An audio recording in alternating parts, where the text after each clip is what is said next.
या ठिकाणी आजच्या मैदानाचे झेंडा पंच पंखा घेणारे फॅन देणारे इथं स्टेज वरती आणायचंय मान्यवरांच्या हस्ते या ठिकाणी पंखा वितरित केला जाणार आहे।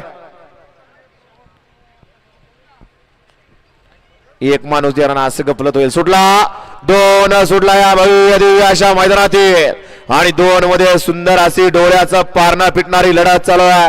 जिगरबाज बैला त्यावरती बसणाऱ्या मर्दानी जॉकींचा खेळ चालू आहे। पड्याल तिकडं चित्र्या पळतोय इकडून त्याला सुंदर अशी लढत देतो आणि पुढच्या रानात बाबून बाजी मारली अशा क्रमांक 2 चा निकाल आणि निकाल 2 चा निकाल आहे। तास क्रमांक 6 वरून धावलेली गाडी जय हनुमान प्रसन्न ओम नमो आदेश साईनाथ पवार शनी शिंगणापूर या गाडीचा 1 नंबर आला। विजय बैलगाडी मालकाचं चालकाचं त्यावरती बसणाऱ्या बाबू ड्रायव्हरचं हार्दिक अभिनंदन आहे। सुंदर अशी गाडी पाली साईनाथ रघुनाथ पवार यांचा या ठिकाणी चित्र्या पाला आणि त्याला एलपी पाला सुंदर अशी गाडी सीमेला पात्र गेली। बाबू ड्रायव्हरनं विजेत्या बैलगाडी मालकाचं चालकाचं अभिनंदन आहे। वळला 3 वळला